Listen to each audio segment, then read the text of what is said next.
Bienvenue dans cette vidéo de présentation des bases de l'hypnose ericksonienne. Si vous regardez cette vidéo, j'imagine que vous avez envie d'en savoir un peu plus sur ce que c'est que l'hypnose ericksonienne, comment fonctionne l'hypnose, quels sont les mécanismes par lesquels l'hypnose fonctionne, comment créer une séance d'hypnose, quelles sont les différences entre l'hypnose ericksonienne et l'hypnose classique ou l'hypnose hellmanienne. Telles sont les questions auxquelles je répondrai durant cette vidéo. J'ai eu envie de réaliser cette vidéo tout simplement parce qu'à la fin de la semaine, le week-end prochain, je vais animer une formation de découverte, une formation de 2 jours sur les bases de l'hypnose ericksonienne. Et je me suis dit, eh bien, il y a des personnes qui ne pourront pas venir. Et c'est dommage de garder toutes ces connaissances, toute cette expérience pour moi. J'ai envie de la partager avec vous. Et donc, ça m'a donné envie de réaliser cette vidéo pour vous présenter une partie des connaissances que je vais présenter lors de cette formation de 2 jours que je vais animer très bientôt. J'aime bien comparer l'apprentissage de l'hypnose ericksonienne avec l'apprentissage d'un instrument de musique. Je pourrais vous expliquer pendant des heures comment apprendre à jouer du saxophone, puisque le saxophone, c'est mon instrument de prédilection. Même si je gratouille un peu de guitare, je joue principalement du saxophone. Je pourrais vous expliquer pendant des heures comment apprendre à jouer, comment bouger vos doigts, comment souffler à l'intérieur de cet instrument. Et en même temps, je sais que le seul moyen pratique d'apprendre et de progresser dans un instrument de musique, comme le saxophone, c'est de pratiquer. En hypnose ericksonienne, c'est exactement pareil. Malheureusement, les vidéos YouTube ne donnent pas la possibilité de vous aider à pratiquer. Donc, je vais vous transmettre toutes les connaissances théoriques nécessaires pour que vous compreniez bien ce que c'est que l'hypnose, les bases de l'hypnose, comment ça fonctionne. Et si vous avez par la suite la curiosité, l'envie d'en apprendre davantage et de pratiquer, puisque c'est l'enjeu, pratiquer l'hypnose ericksonienne, eh bien vous savez qu'il existe des formations, celles que je propose, et naturellement, il y a d'autres formations qui sont proposées à propos de l'hypnose ericksonienne. Qu'est-ce que c'est que l'hypnose ? On va laisser de côté pendant un temps l'hypnose ericksonienne spécifique et on va simplement se poser la question, c'est quoi l'hypnose ? Quand est-ce qu'il y a hypnose ? Ce qui est très intéressant avec le mot hypnose, c'est que généralement, c'est un terme que tout le monde connaît. Si on s'amuse à aller faire un petit sondage dans le bistrot du commerce, au café du coin, et qu'on pose la question « Est-ce que vous avez déjà entendu parler du mot hypnose ?» La majorité des gens vont nous dire « Oui, j'ai déjà entendu parler du mot hypnose. » Ce qui est beaucoup plus intéressant, c'est de leur poser la question « Et qu'est-ce que vous savez ? Comment ça fonctionne l'hypnose ?» Et là, on va avoir plein de réponses différentes qui sont souvent assez alambiquées, qui peuvent être influencées par les reportages, les émissions un petit peu à scandale qu'on a pu voir à la télévision. Et malheureusement, très peu de personnes savent concrètement qu'est-ce que c'est et comment ça fonctionne. Et c'est principalement à ces 2 questions que j'ai envie de répondre à travers cette vidéo. Qu'est-ce que c'est l'hypnose ? Pour qu'il y ait hypnose, il est nécessaire de réunir 3 éléments en même temps. Le premier de ces éléments, c'est une relation. Il ne peut y avoir hypnose s'il n'y a pas relation. Il est nécessaire que 2 êtres humains soient en relation. Lorsqu'on pratique l'auto-hypnose, par exemple, c'est une relation avec moi-même que je vais établir. Dans tous les cas, il y a la nécessité d'une relation. Cette relation, elle est présente même dans les spectacles d'hypnose, même dans l'hypnose de rue. Imaginons maintenant, je me promène dans la rue, je vois quelqu'un qui fait de l'hypnose de rue, je passe à côté de lui, et à ce moment-là, l'hypnotiseur qui fait son spectacle dans la rue me dit « Monsieur, venez faire une expérience, vous verrez, c'est formidable !» Je ne me retourne pas, je ne m'arrête pas, je ne le regarde pas, je continue mon chemin. Je ne lui laisse pas la possibilité d'établir une relation avec moi. Si je ne lui laisse pas la possibilité d'établir une relation avec moi, il ne pourra jamais faire son spectacle, il ne pourra jamais faire son numéro dans la rue. Pour qu'il puisse faire son numéro dans la rue, il est nécessaire qu'il puisse établir une relation avec moi. Donc pour qu'il y ait hypnose, il faut qu'il y ait relation, que 2 êtres humains soient en relation l'un avec l'autre. Mais cette relation ne suffit pas. Pour qu'il y ait hypnose, il faut qu'il y ait quelque chose de plus au sein de cette relation. Et ce quelque chose de plus, c'est la communication. J'aime souligner et répéter que l'hypnose, ce n'est que de la communication. Dans mon cabinet, lorsque je reçois des personnes en consultation, puisque je suis hypnothérapeute depuis plus de 20 ans, je n'ai rien. Je n'ai aucun accessoire. J'ai un fauteuil, un deuxième fauteuil, nous sommes tous les deux installés face à face, chacun dans un fauteuil, et c'est la seule chose que j'ai à ma disposition. Ma capacité à communiquer. Alors naturellement, on pourrait utiliser des accessoires. Les hypnotiseurs du temps passé pouvaient utiliser un pendule. Certes, c'est un accessoire, et c'est un accessoire qui n'est absolument pas indispensable. La seule chose qui est nécessaire pour qu'il y ait hypnose, c'est de la communication. Et naturellement, pour que cette communication soit possible, il faut d'abord qu'il y ait une relation. Et donc, numéro 1, une relation. Au sein de cette relation qui s'est établie, une communication. Et quand on parle de communication, c'est naturellement la capacité à parler et c'est surtout et aussi la capacité à écouter. C'est cette double capacité, parler et écouter, qui font qu'il y a de la communication entre deux êtres humains. Et en même temps, plein de fois dans notre vie, nous sommes en relation avec d'autres personnes, nous échangeons, nous communiquons avec d'autres personnes, et il n'y a pas pour autant hypnose. Parce qu'il nécessite un troisième ingrédient. Il faut ajouter un troisième ingrédient pour qu'il y ait réellement hypnose. La relation, la communication et le troisième ingrédient, c'est un état hypnotique. Je définirai tout à l'heure plus concrètement qu'est-ce que c'est que l'état hypnotique. L'état hypnotique, c'est un état neurologique. C'est un état dans lequel notre cerveau peut se trouver naturellement et spontanément. C'est un état neurologique naturel. Et donc, lorsque, dans le même espace-temps, on rassemble une relation, au sein de cette relation, il y a un échange, une communication, et que cette communication, au sein de cette relation, utilise un état de conscience modifié, état neurologique naturel, eh bien, cet état de conscience modifié, associé à la communication au sein de la relation, va faire que, finalement, il y a une séance d'hypnose. Donc il y a séance d'hypnose ou expérience hypnotique, peu importe le nom que vous lui donnez, il y a expérience hypnotique ou séance d'hypnose à partir du moment où il y a une relation. Au sein de cette relation, il y a de la communication, un échange, et cet échange, cette communication va générer et utiliser un état de conscience modifié.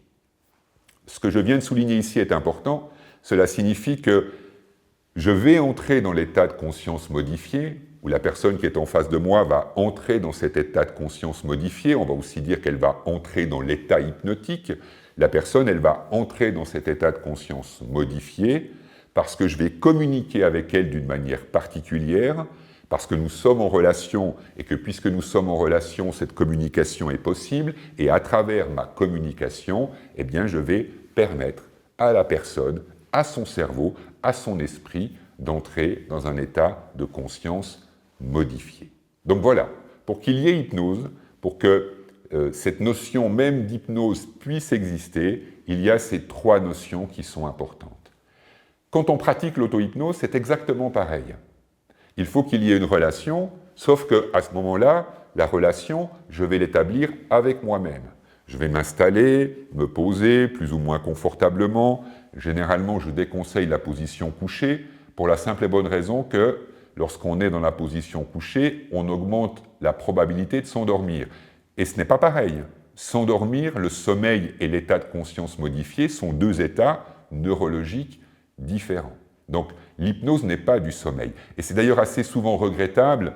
Souvent, je peux entendre des vidéos sur YouTube, entendre des personnes dire « l'hypnose, c'est une forme de sommeil ». D'ailleurs, les vieux hypnotiseurs du passé, ils pouvaient dire à leurs clients ou à leurs patients « vous dormez profondément, profondément ».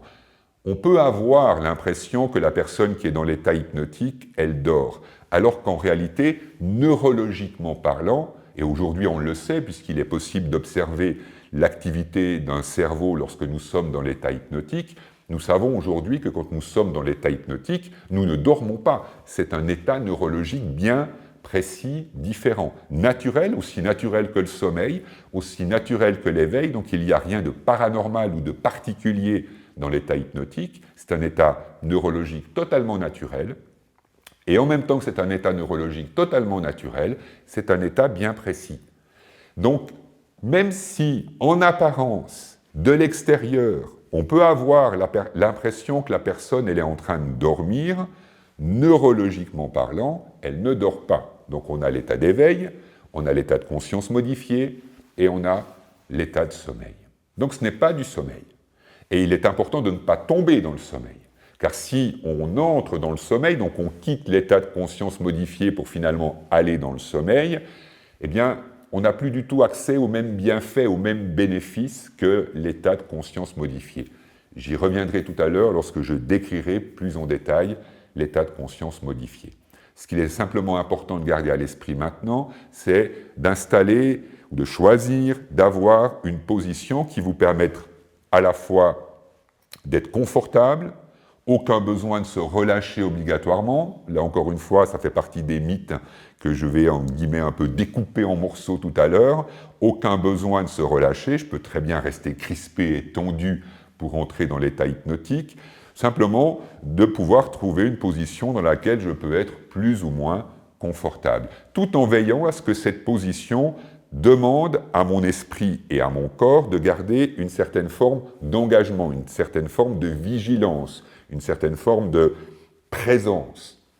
Donc si je ne suis pas couché ici, et que tout à coup je vais entrer dans le sommeil, bien, je vais sentir ma tête tomber, et le mouvement de ma tête qui tombe sera l'indication que je suis en train de glisser dans le sommeil, et comme ce n'est pas mon intention quand je fais de l'auto-hypnose, mais au contraire de rester bien présent pour pouvoir bénéficier de cet état de conscience modifié, pour pouvoir bénéficier des bienfaits de l'hypnose, je vais adopter une posture dans laquelle je peux garder une présence, une conscience. Donc quand je pratique l'auto-hypnose, je vais choisir une position dans laquelle je peux être confortable. Je propose exactement la même chose aux personnes qui viennent me voir lorsque je guide une séance, de pouvoir adopter une position qui est confortable pour elle. Si la personne préfère croiser les jambes, elle peut croiser les jambes. Si elle préfère avoir les deux pieds posés sur le sol, il est tout à fait possible d'avoir les deux pieds posés sur le sol. Personnellement, j'ai fait attention de choisir des fauteuils qui permettent même aux personnes de plus petite taille d'avoir les deux pieds posés sur le sol. Donc, j'ai choisi des fauteuils avec des pieds suffisamment courts pour permettre à tout le monde d'avoir les deux pieds en contact avec le sol. Et une fois que je suis installé dans cette posture, je vais entrer en relation avec moi-même, et à travers cette relation avec moi-même, je vais communiquer avec moi-même. Ça, c'est de l'auto-hypnose. Et cette communication que je vais établir avec moi-même, elle va me permettre de me guider moi-même dans l'expérience hypnotique. Elle va me permettre de me guider moi-même de façon à ce que je puisse entrer dans l'état de conscience modifié. Donc il reste cette notion de communication. Quand je pratique de l'auto-hypnose, je ne dors pas, je ne suis pas ailleurs, je reste bien présent et je communique avec moi-même. Ce qui permet également de se rendre compte que lorsqu'on pratique l'hypnose ou l'auto-hypnose, il n'y a absolument aucune nécessité ou aucun besoin d'arrêter les pensées de notre esprit ou de faire le vide dans notre tête. J'évoquais tout à l'heure ce mythe qui consiste à croire qu'il faut obligatoirement se détendre pour entrer dans l'état hypnotique.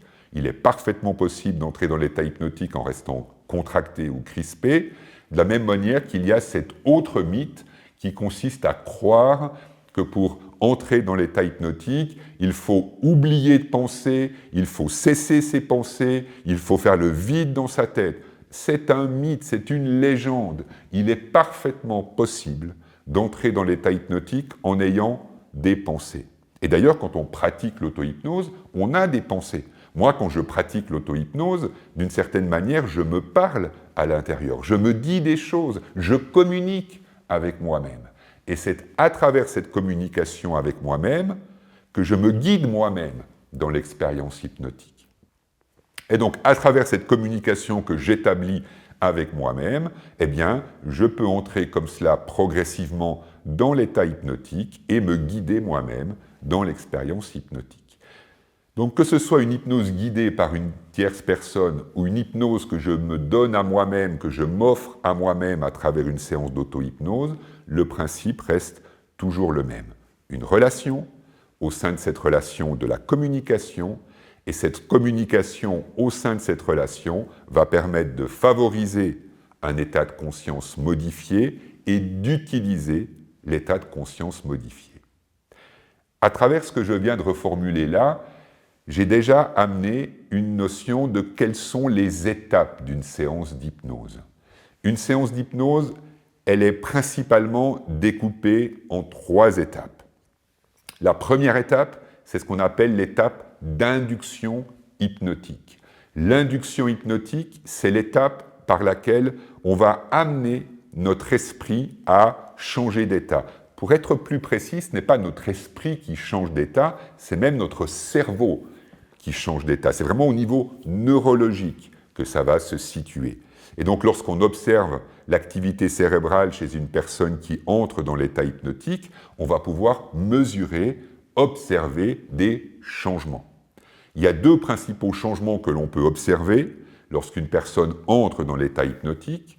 Le premier changement, c'est une modification de la fréquence, en tout cas de la famille de fréquences d'ondes cérébrales qui sont émises par son cerveau. Vous savez probablement que votre cerveau est un appareil électrique, il crée des connexions et cette activité neurologique produit des ondes, ce qu'on appelle les ondes cérébrales. Et lorsque nous allons chez un neurologue et qu'il fait un électroencéphalogramme, eh bien, il observe, il mesure les ondes produites par l'activité de votre cerveau. Et donc, lorsqu'une personne entre dans l'état de conscience modifié, on va pouvoir observer une modification dans les ondes produites par le cerveau.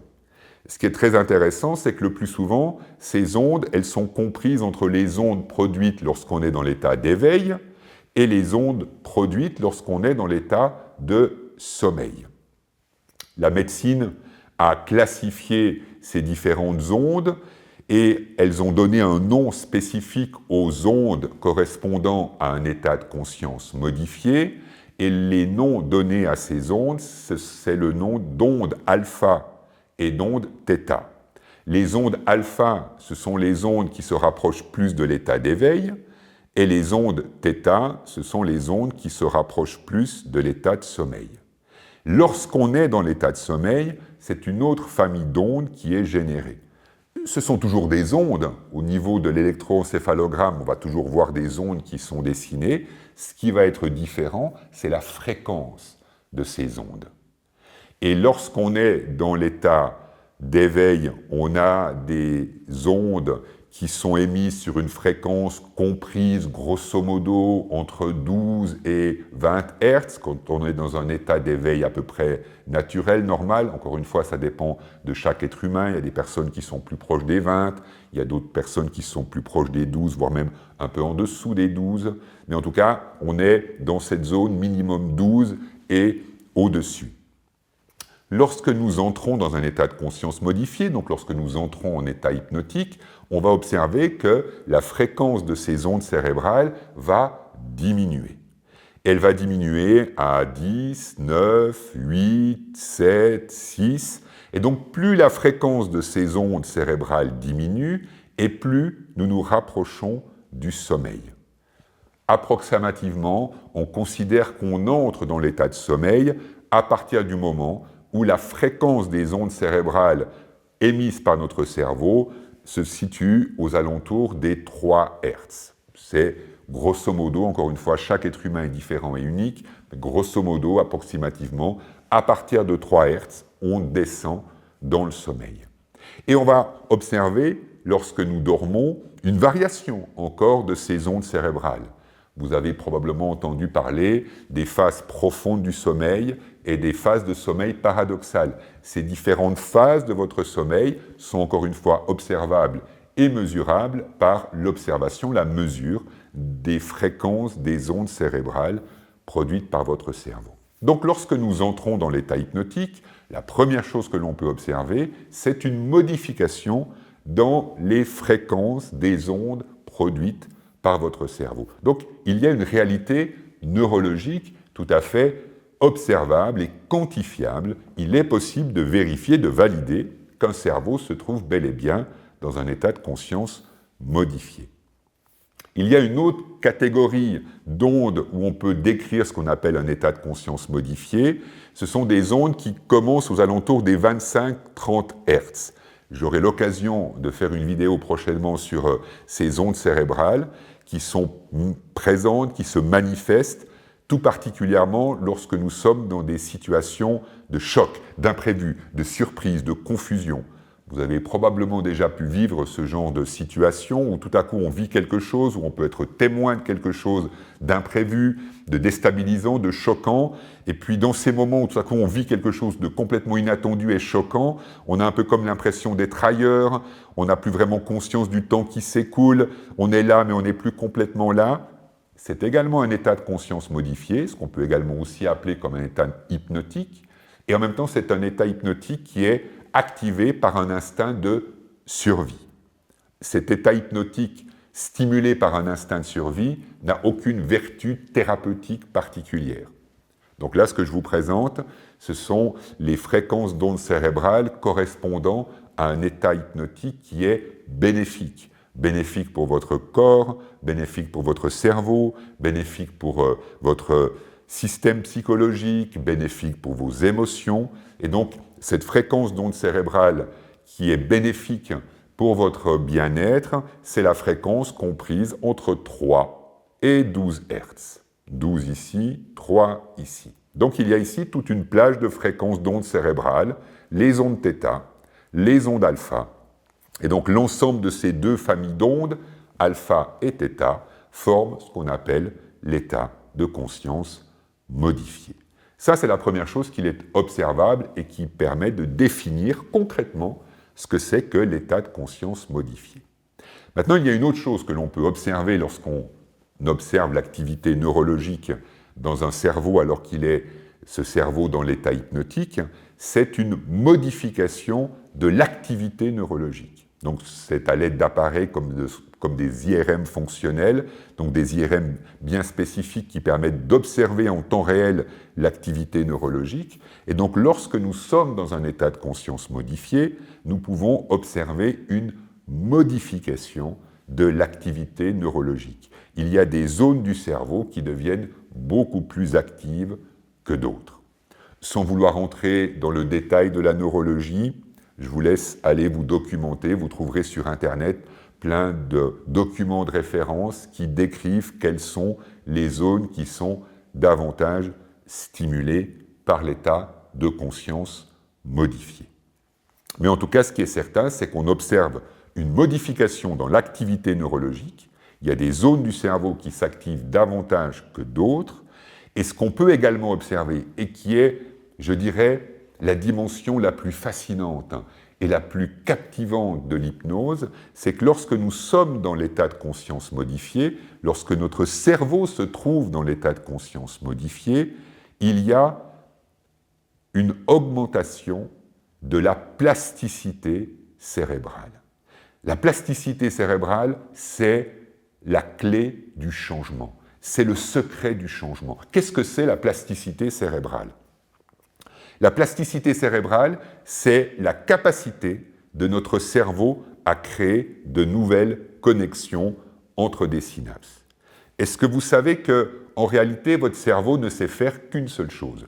Il le fait extrêmement bien et en même temps, fondamentalement, il ne sait faire qu'une seule chose, créer de nouvelles connexions entre des synapses. Et à chaque fois que vous apprenez quelque chose de nouveau, à chaque fois que vous mémorisez quelque chose de nouveau, en réalité, vous êtes capable de vous en souvenir pour la simple et bonne raison que votre cerveau a créé des connexions, que ces connexions, elles ont perduré à travers l'espace du temps, et que ces connexions qui ont perduré à travers l'espace du temps, eh bien, elles vous donnent la possibilité de vous remémorer ce que vous aviez vécu ou appris à ce moment-là.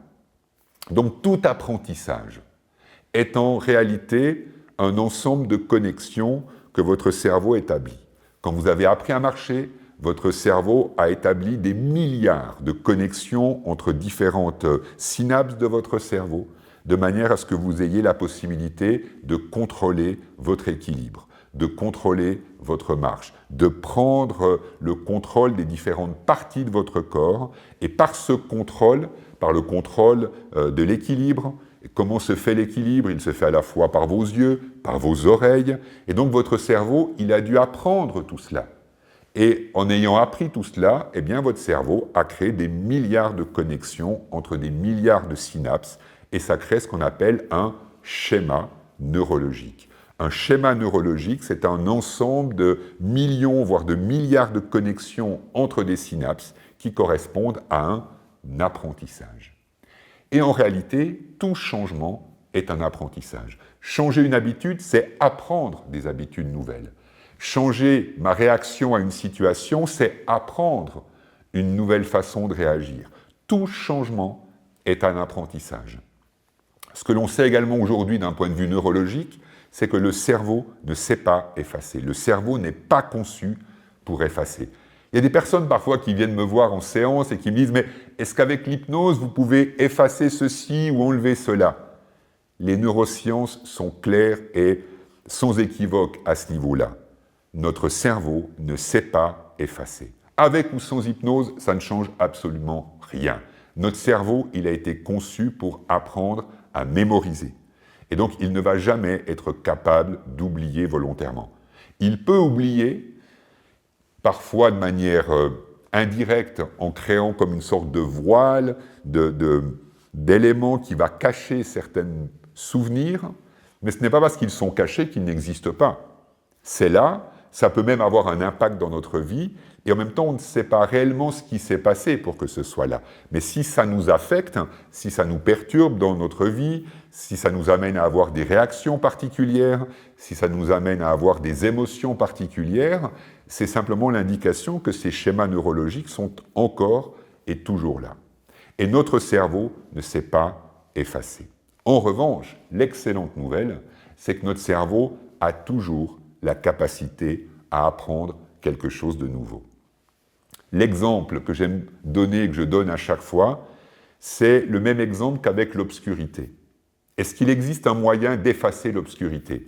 Est-ce qu'il existe un moyen d'enlever l'obscurité? Est-ce qu'il existe un moyen de faire disparaître l'obscurité? Non. Il n'existe aucun aspirateur à nuit. Il n'existe aucun moyen d'enlever la nuit. Et pourtant, nous ne souffrons pas de l'obscurité lorsqu'il y a de l'obscurité, à moins que nous n'ayons pas de lumière. Il est impossible d'enlever l'obscurité. Et il est toujours possible d'ajouter de la lumière dans l'obscurité.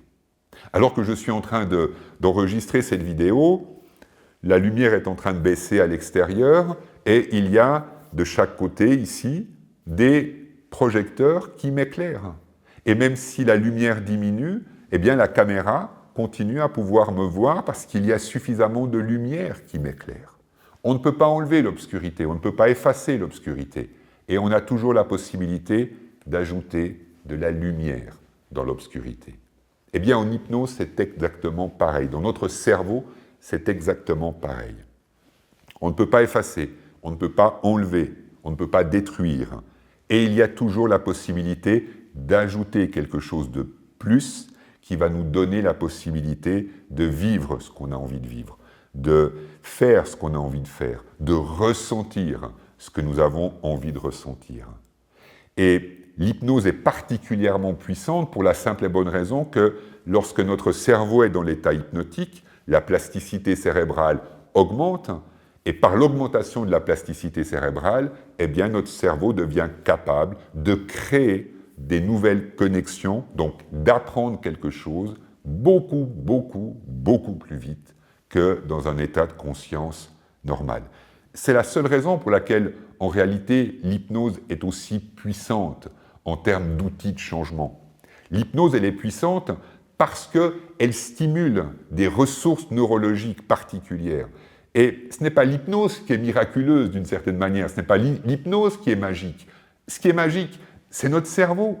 Ce sont les formidables capacités de notre cerveau à constamment apprendre quelque chose de nouveau. Vous avez peut-être déjà entendu parler de ces observations qu'on a pu faire chez des personnes qui ont vécu, par exemple, des AVC ou des traumas crâniens, il y a une zone du cerveau, il y a une section du cerveau qui est morte. Elle n'a plus été alimentée en oxygène ou elle a vécu un trauma qui a détruit les neurones à cet endroit-là.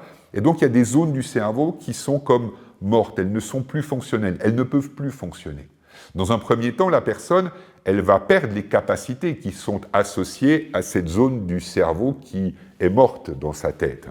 Donc si c'est la zone du cerveau qui m'amène à contrôler mon bras gauche, eh bien tout naturellement, si cette zone du cerveau qui contrôle mon bras gauche, elle est comme morte, soit parce qu'il y a eu un AVC, soit parce qu'il y a eu un trauma crânien, dans un premier temps, mon bras sera complètement immobile.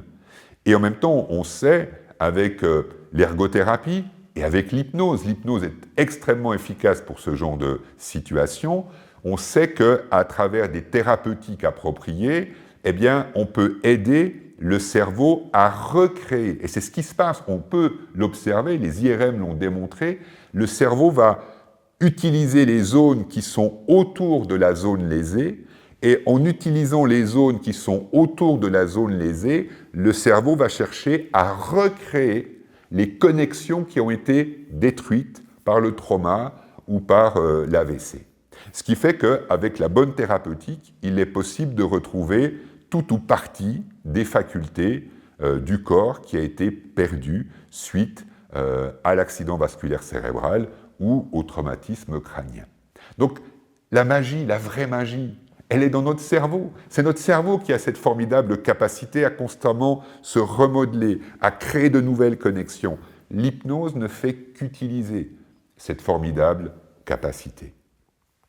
Et donc l'état hypnotique, c'est cela. L'état hypnotique, c'est une modification de la fréquence des ondes cérébrales, c'est une modification de l'activation des différentes zones du cerveau, dont principalement le cortex préfrontal qui devient plus actif, raison pour laquelle l'hypnose permet de travailler et, entre guillemets, de favoriser un changement, voire une guérison à propos des phobies.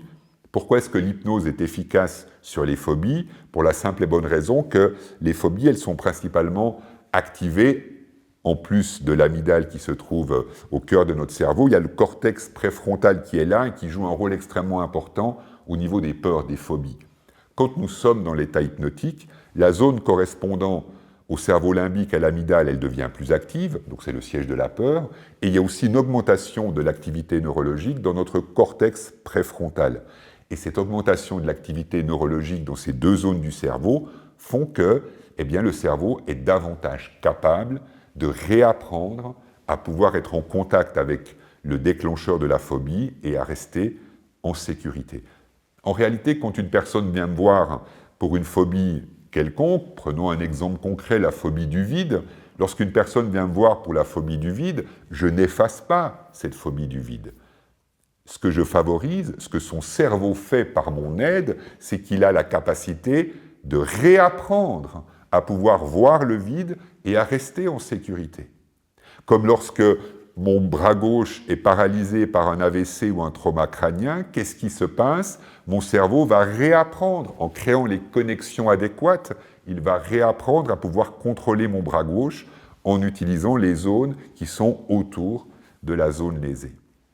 Donc l'enjeu, et ce que j'aimerais que vous gardiez de cette vidéo, c'est qu'il y a une formidable potentialité, il y a une formidable capacité dans votre cerveau, c'est la capacité à apprendre. Et cette capacité à apprendre, à créer des nouvelles connexions, eh bien, elle est stimulée, fortifiée, encouragée par l'état hypnotique. Donc voilà pour ce qui est de la définition de l'état hypnotique. Comment se déroule une séance d'hypnose?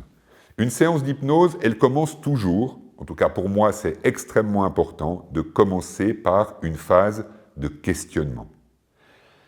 J'ai eu l'occasion de le dire dans une vidéo précédente, je suis effaré, pour ne pas dire choqué, de constater qu'il y a encore aujourd'hui, malgré tout ce que l'on sait, malgré toute l'évolution de la connaissance sur l'hypnose, je suis surpris, effaré de constater qu'il y a encore des écoles qui forment de futurs hypnothérapeutes en leur distribuant des scripts, comme si tout le monde fonctionnait de la même manière.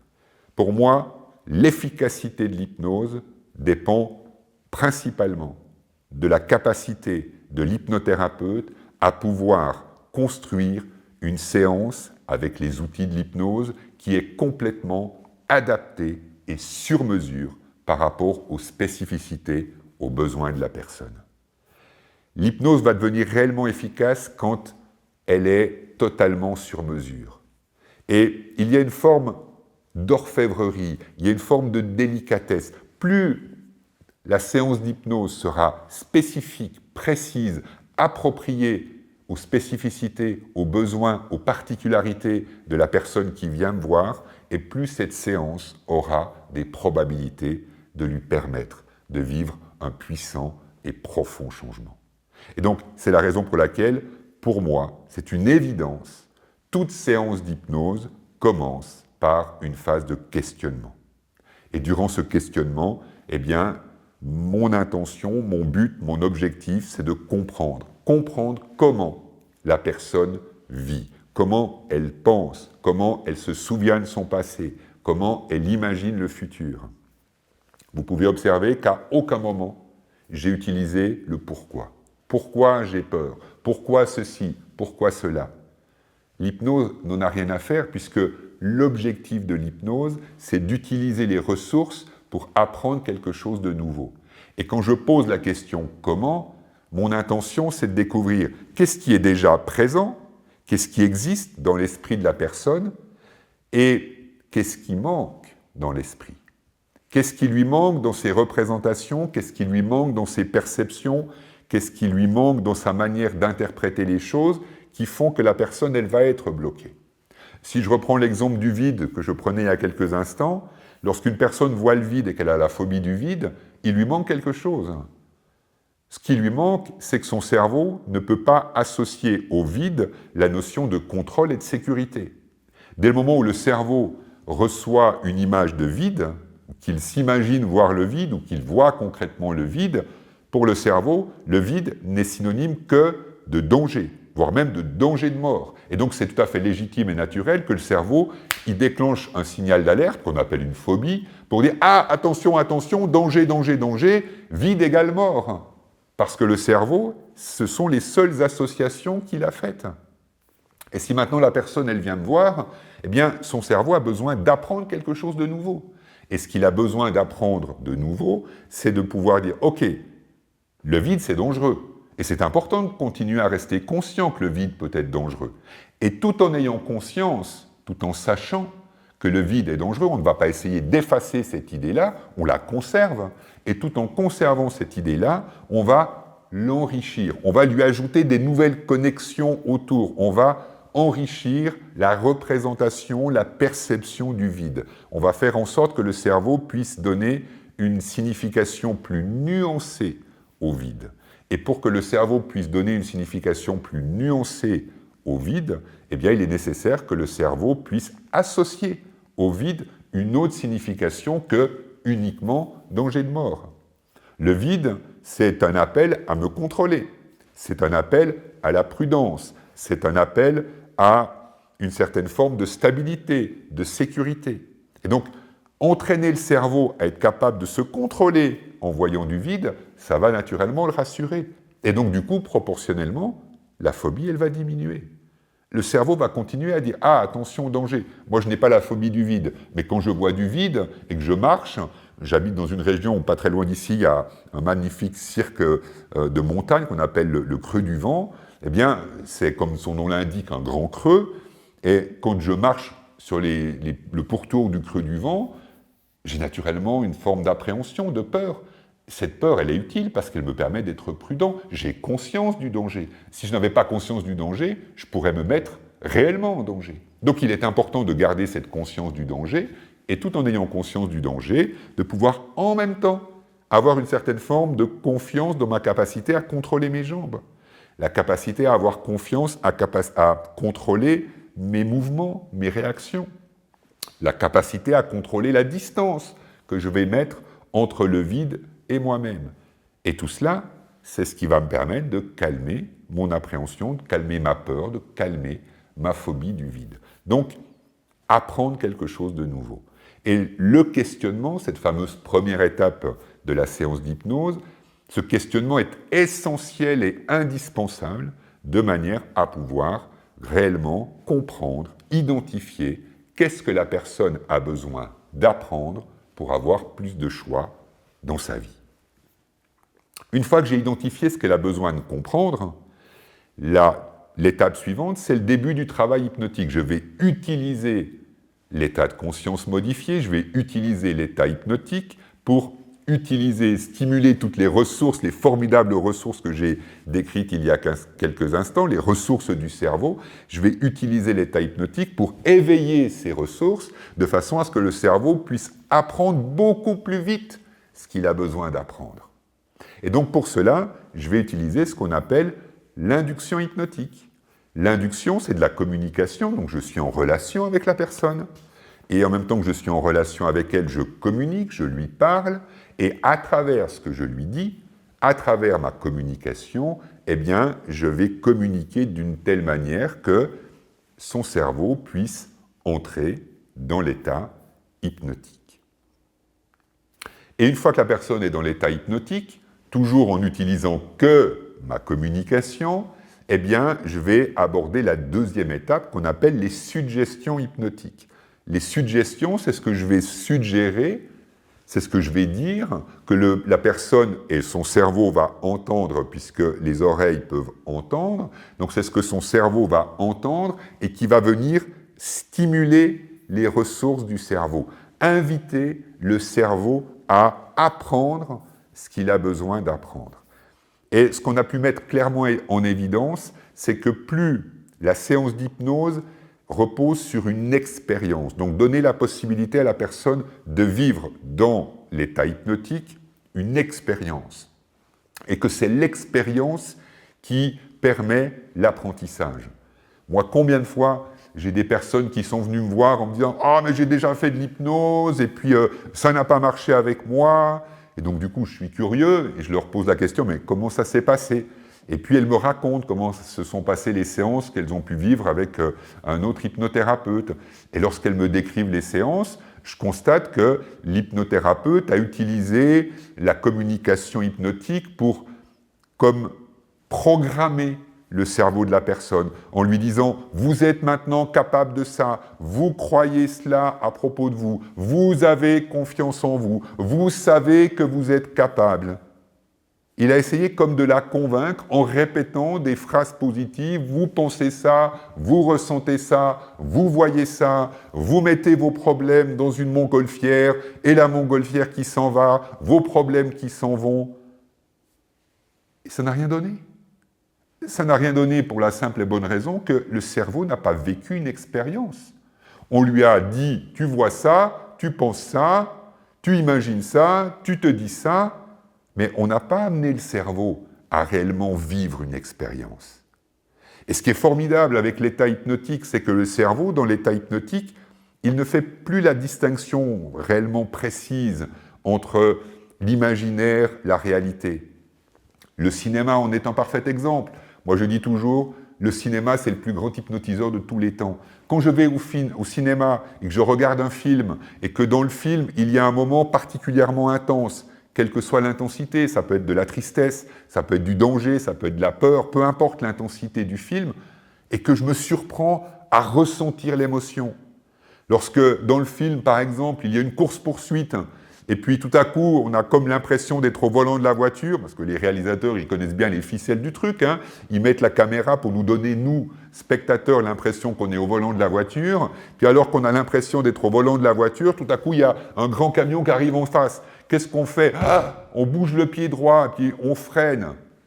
Mais on n'est pas au volant de la voiture. Je suis au cinéma, tout va bien, je ne suis pas en sécurité, mais mon cerveau, il a oublié cela. Mon cerveau, il a été comme hypnotisé par le film. Je suis entré dans l'expérience du film.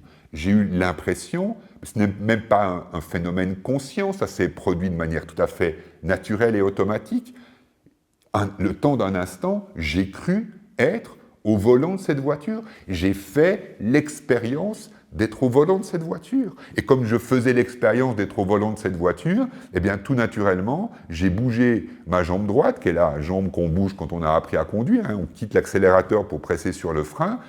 C'est la jambe que j'ai bougée comme pour freiner. j'ai oublié que j'étais au cinéma. J'étais dans la voiture, j'en ai fait l'expérience. Et je n'avais pas besoin que le réalisateur ou une voix off dans le film me dise « Vous êtes au volant de la voiture, vous êtes au volant de la voiture, vous êtes capable de freiner ».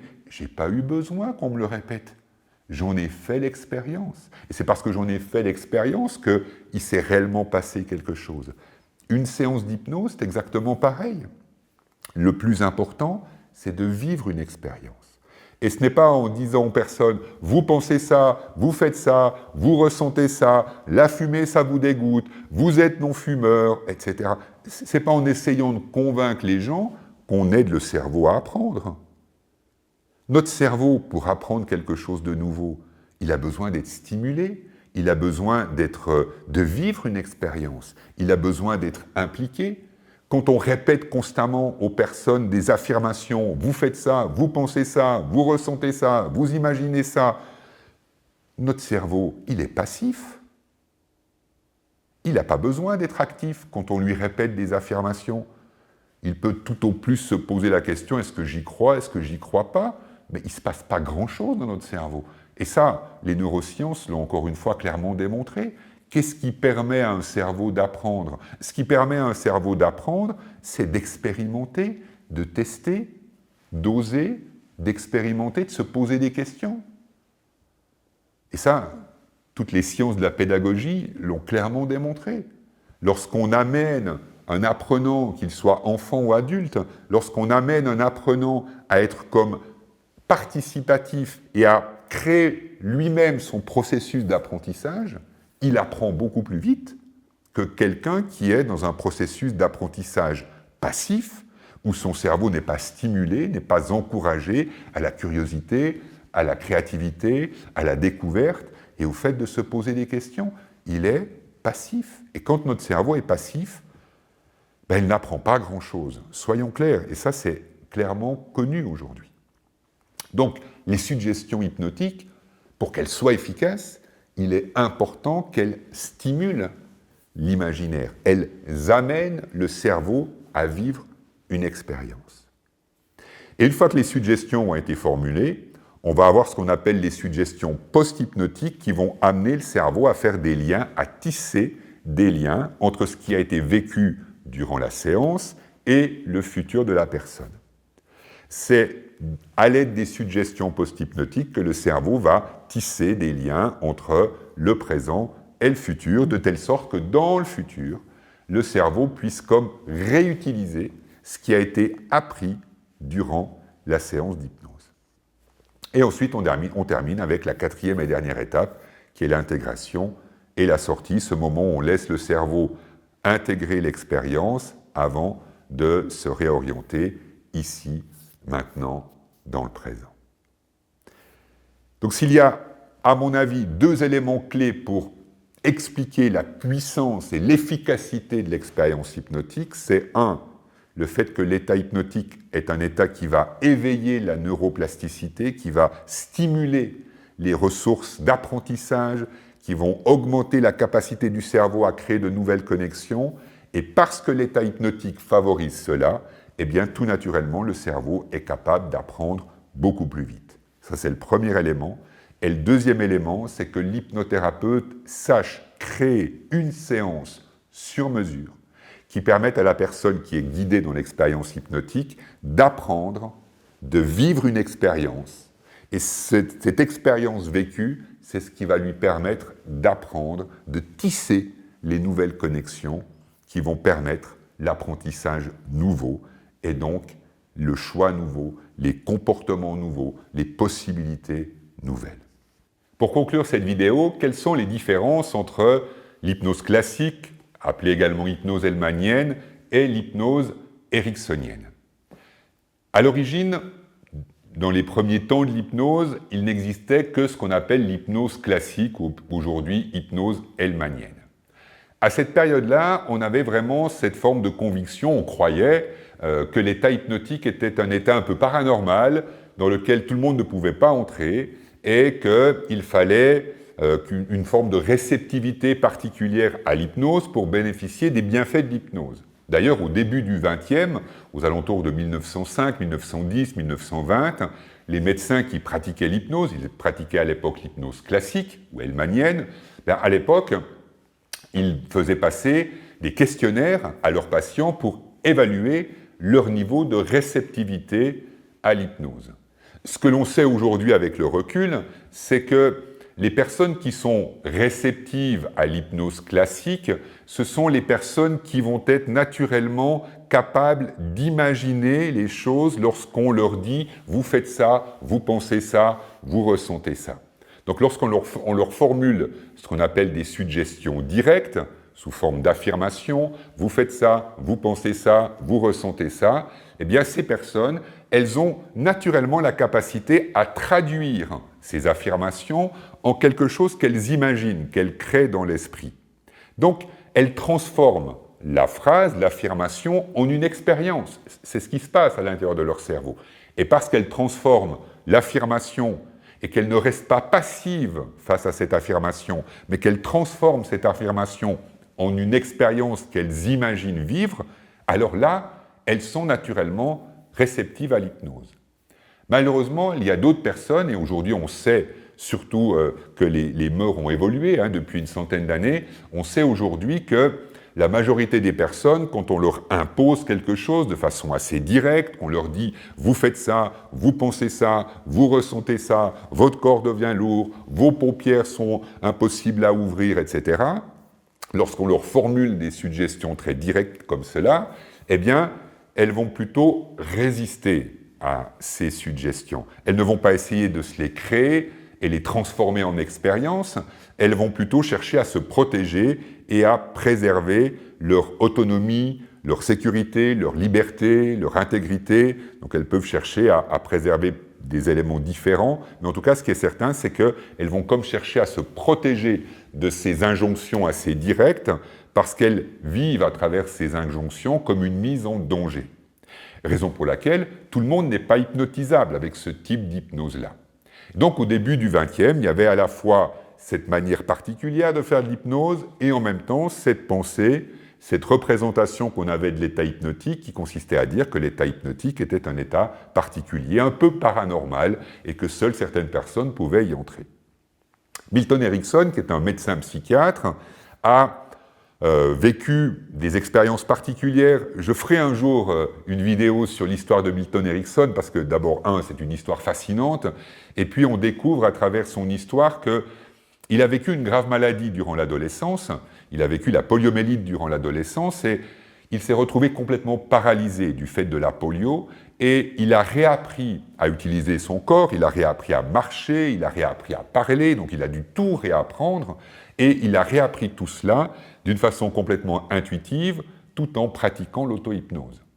Il a découvert qu'il a pratiqué l'auto-hypnose plusieurs années après, quand il était en faculté de médecine, et qu'il a découvert, il a entendu parler de l'hypnose, et qu'il a fait le lien entre ce qu'il a fait de manière complètement intuitive entre l'âge de 17 ans et 19 ans, et le fait que ce soit de l'hypnose et de l'auto-hypnose. Et donc très vite, Milton Erickson a développé cette certitude, cette conviction que l'état hypnotique est un état naturel, que tout le monde est hypnotisable, à la condition que le médecin, hypnothérapeute, praticien en hypnose, sache s'adapter aux particularités, aux spécificités, aux besoins de son client. Et il a également mis en évidence qu'il y a d'autres façons possibles de communiquer en hypnose. En hypnose classique ou hellmanienne, on utilise en priorité à 80, 90, 90% des suggestions directes.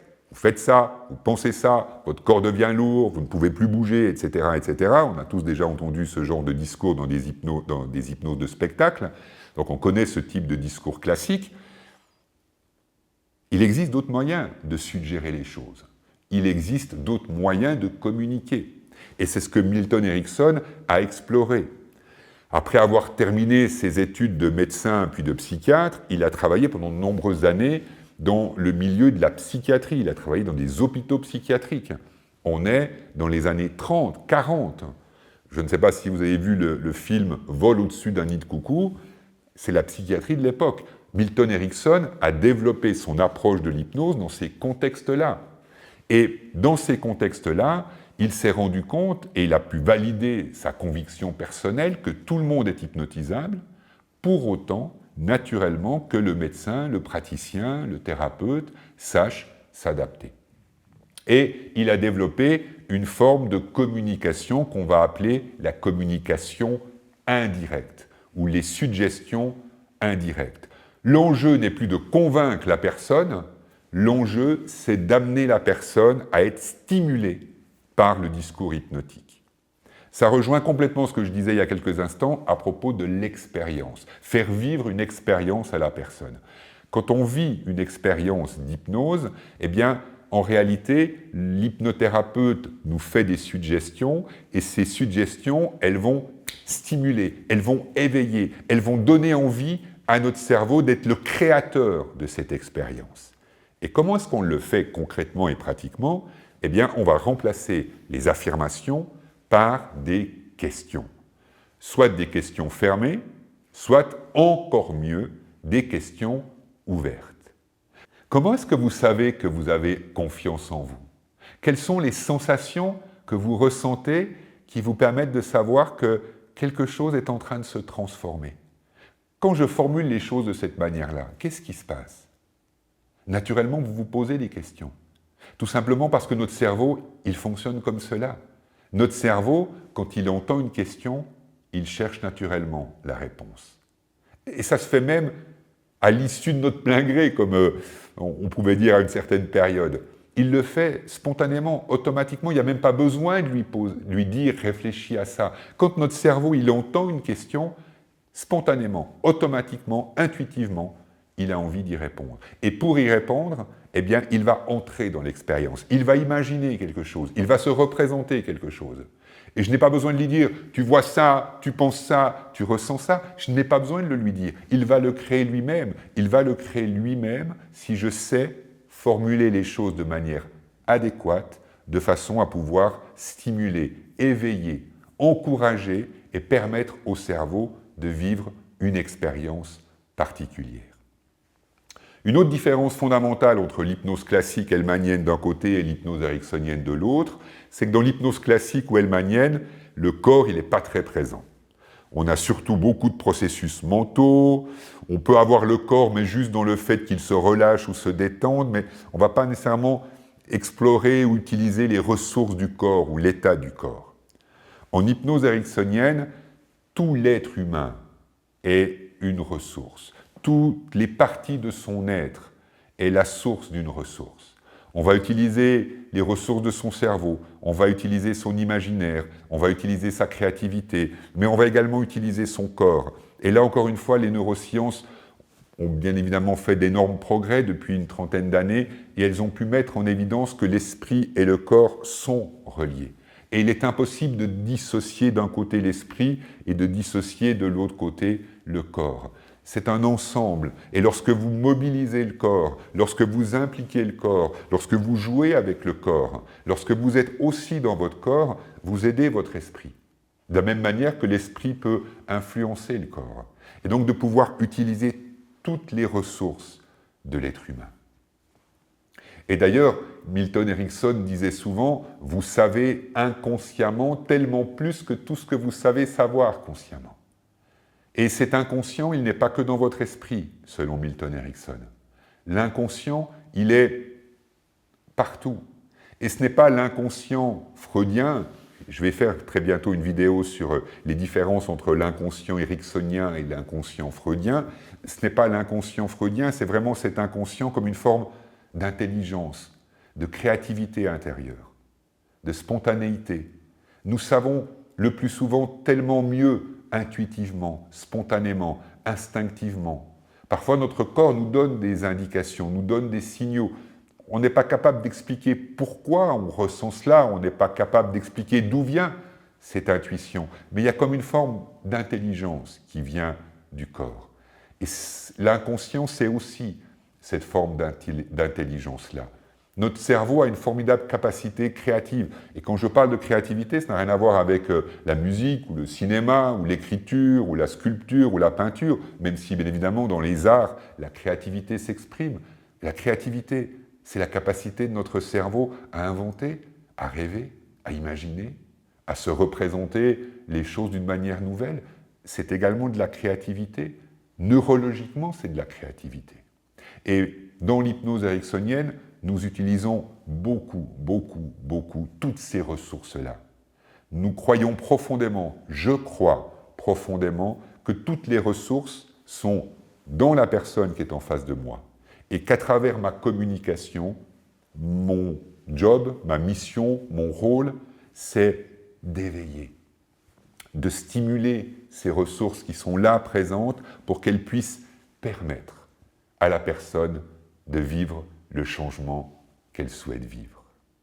Je crois que nous avons fait un bon tour d'horizon. Qu'est-ce que c'est que l'hypnose ericksonienne?